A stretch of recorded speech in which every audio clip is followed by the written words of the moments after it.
Hi everyone, I'm Dr. Windsor. Welcome to part 2 of the lecture on chapter 2.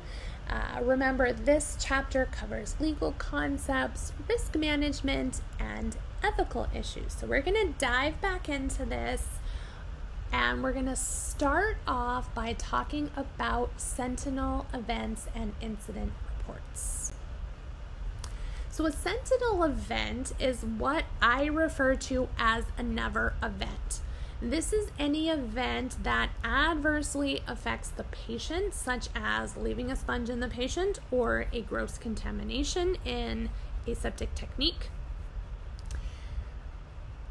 I had an experience with this when I was working at a main OR, and they had just hired a brand new grad surge tech, and we were doing a total knee replacement, and I was scrubbed in on the case, and we were getting ready to cement the implants in, and the new surge tech grad was trying to be helpful, opening the packages of cements. Well, the packaging was kind of strange because it was a package within a package. So the outer package, not sterile, would be opened, reach in and get that package, and the contents inside of it was what was sterile.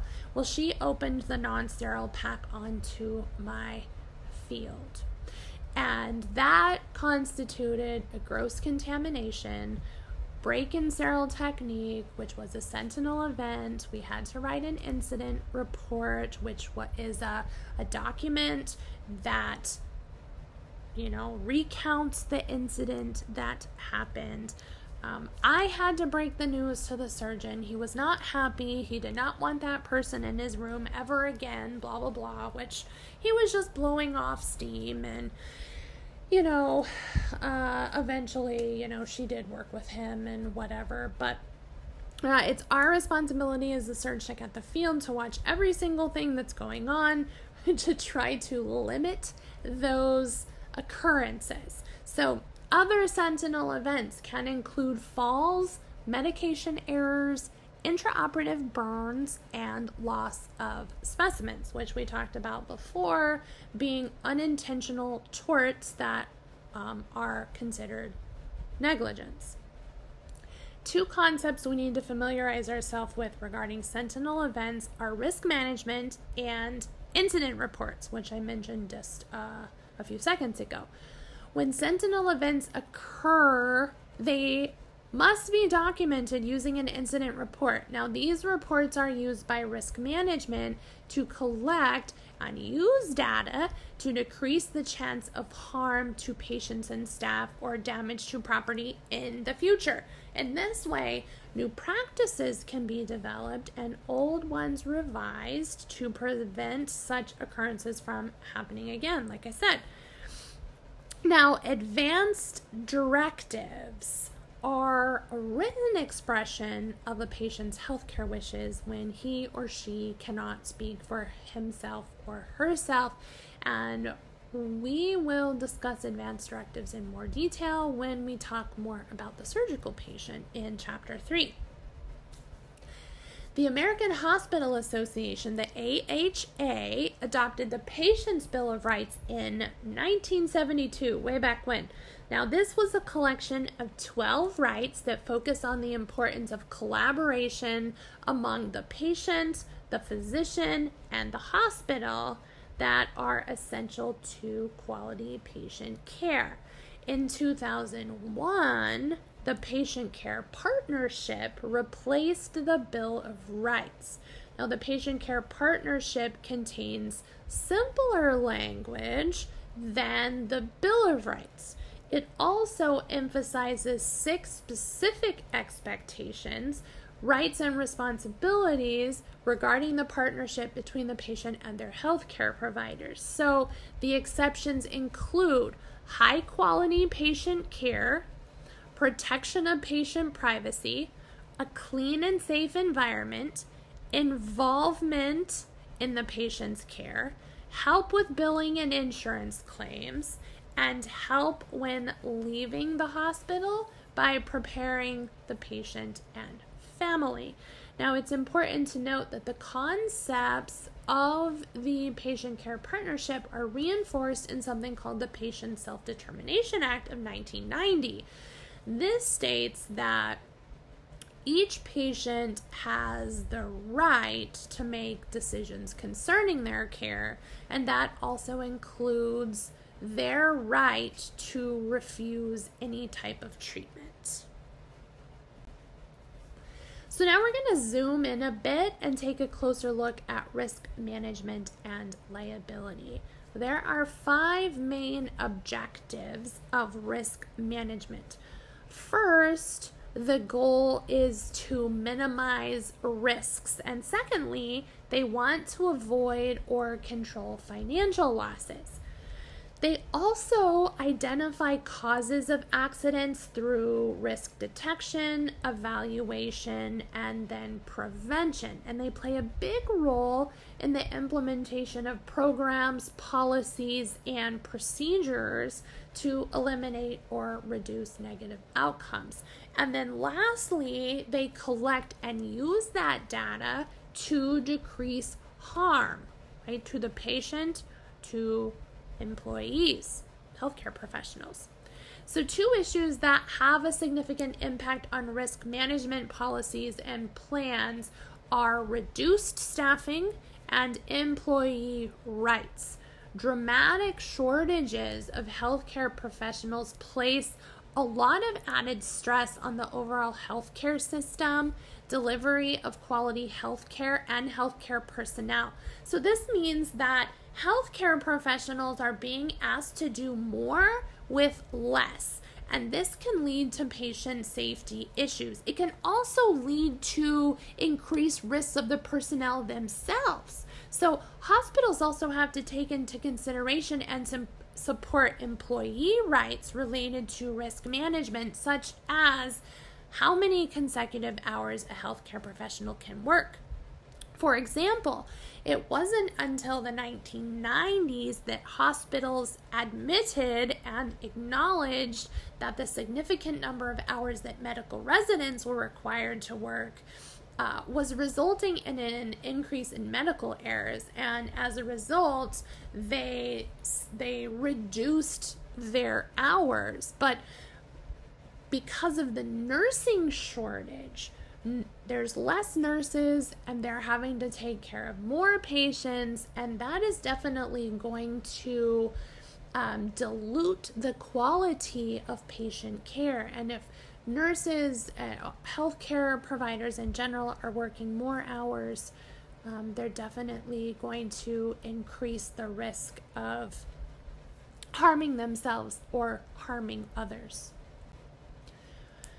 The Institute of Medicine concluded in the 1990s that more people die from medical errors each year than from car accidents, AIDS, and breast cancer combined, making medical errors the country's 8th leading case of death at the time. So that was in the 1990s. So I did a little bit of research, and recent statistics published by the Center of Disease Control and Prevention in 2013 indicated that medical errors are the 3rd most common cause of deaths in the U.S.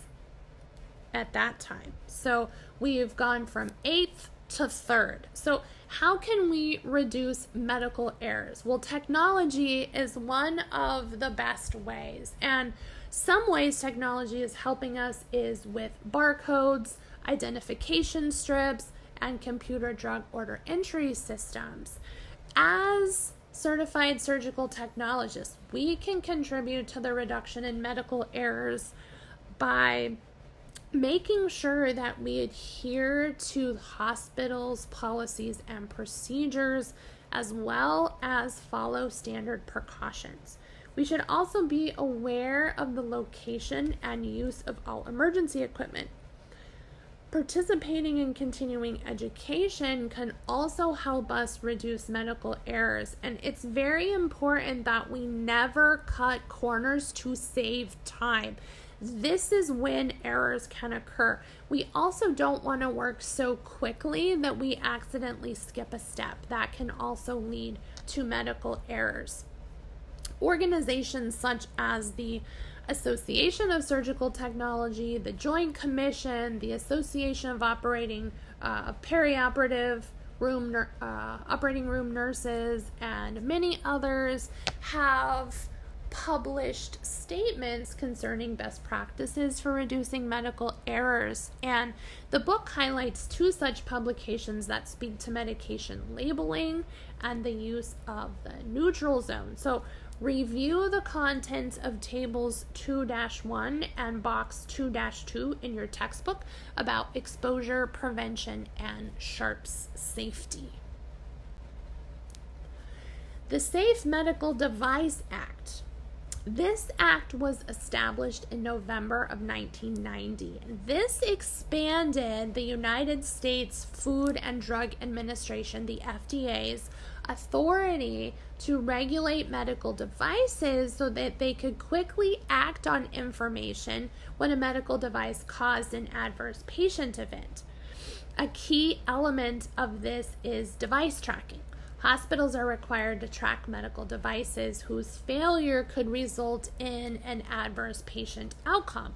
For example, hospitals must provide device manufacturers with information about patients with permanently implanted devices, such as pacemakers, and other things as well.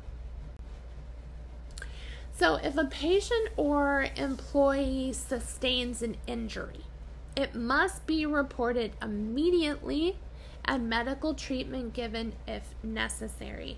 Such incidents should be documented as soon as possible as part of risk prevention procedures.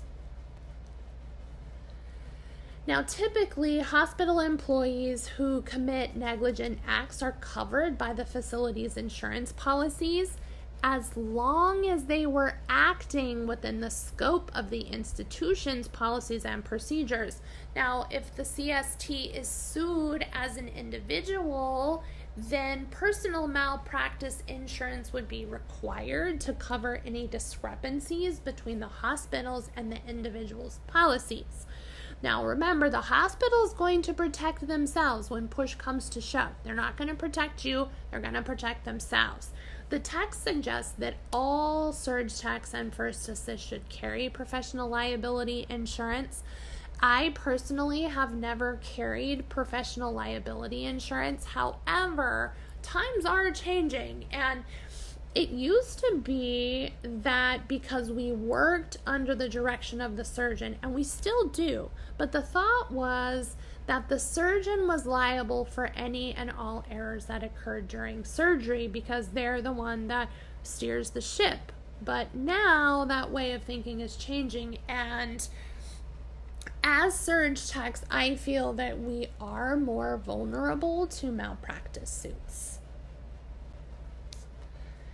So let's talk a bit about HIPAA.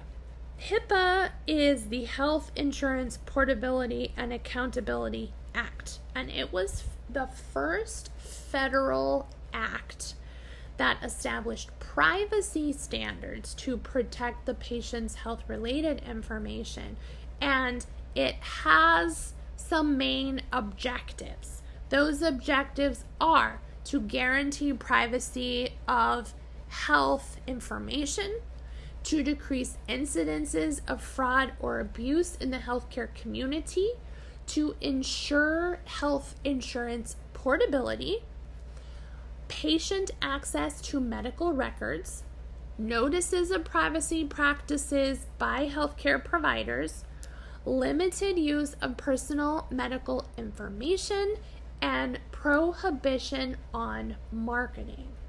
Overall, this act serves to protect patient privacy and put the patient first. It's extremely important that we understand that violating patient privacy, even if it's accidentally, can have serious consequences like termination from our position. So now we're going to switch gears a bit and talk about ethical and moral issues. Now, Ethics defines what is good for the individual and society and establishes the nature of duties that people owe themselves and one another. So it's a system of moral principles and rules that essentially become standards for professional conduct. And it's important that we don't confuse ethics with morals. Morals dictate a code of conduct, and that's established by a society and used to guide the behaviors of the members of that society. Moral principles guide our decision-making processes. So many of these principles our parents or caregivers tried to instill in us, and they're the same ones that we attempt to teach our children, right? They include honesty, benevolence, respect, kindness, and ultimately concern for the well-being of others. I'm willing to bet that most of you chose this profession because you have the desire to help others. And as CSTs, we should be trustworthy and honest. These are the cornerstones of one's surgical conscience. While ethics is somewhat difficult to define, we can think of it as a moral obligation that we owe to one another. The Joint Commission defines ethics as the branch of philosophy that deals with the systematic approaches to moral issues, such as the distinction between right and wrong and the moral consequences of human actions. It involves a collection of behaviors, expectations, and morals that culminates in a standard of conduct for a population or profession. Guidelines for ethical decision-making include concern that we have for the well-being of others and respect for their autonomy, basic justice, prevention of harm, and refusal to take unfair advantage, along with impartiality, objectivity, duty of care, confidentiality, and full disclosure. So how do we begin to make an ethical decision? Well, the book says it starts by asking ourselves 5 questions. And these questions are, first, what makes it right? Secondly, to whom is moral duty owed? Thirdly, what kinds of acts are right? We also need to ask ourselves, what is the relationship between the specific situation and the ethical principles or guidelines? And lastly, what action is to be taken in the situation at hand? I had a situation, which is embarrassing, but I will share it with you. I was working at a surgery center, and we were fixing a patient's carpal tunnel. So we did the surgery on the patient's gurney. So we just moved the OR table out of the way, bring the gurney in, put a little table where they can put their hand out. So consequently, the individual's belongings were underneath the gurney, and during surgery, the nurse noticed a magazine. The magazine happened to be a Playboy magazine. And so the nurse got the Playboy magazine out and had opened it up to the centerfold where there was a naked woman, and they were all kind of making comments about it. Well, we didn't know, but somebody that was walking by looked in the window and saw the magazine and went and told our OR director. So after the surgery was done, our OR director called each one of us in to talk to us about the situation. And I don't know what they said to the other, she said to the other individuals, but when she called me in, she said, "Did you believe that it was right to be looking at that magazine, any magazine for that matter, during surgery, much less this magazine with, naked individuals in it?" And I said, "I felt that it wasn't right." And she said, the next time something like, well, she said, why didn't you speak up? And I said, well, everybody else was kind of just having fun and, making comments, and it was very lighthearted, and I didn't kind of want to be a party pooper. And she said, well, the next time, if there's a next time and something like this happens and you don't speak up, you will be written up. So it's really important, learn from me. I was very shy. I didn't have a voice. I wasn't quite sure what to say in that situation, but I could feel it in my gut that it wasn't right. Surgery had kind of stopped, and we were taking this extra time intraoperatively to kind of look over this magazine, and that wasn't the moral duty that we owed to our patient. It wasn't the right act that we were committing. So anyways, maybe you can learn from my mistake, from my inability to speak up. So let's talk a little bit about the elements of ethical decision making. There's several factors that the book talks about, beginning with personal values. Also, accountability and responsibility for one's own actions. You need to own your actions. Very important. Religious beliefs and cultural beliefs also factor in, as well as corporate integrity and our methods of problem solving. So it's important that we take time to understand our own value system so that we can hone our craft at making ethical decisions.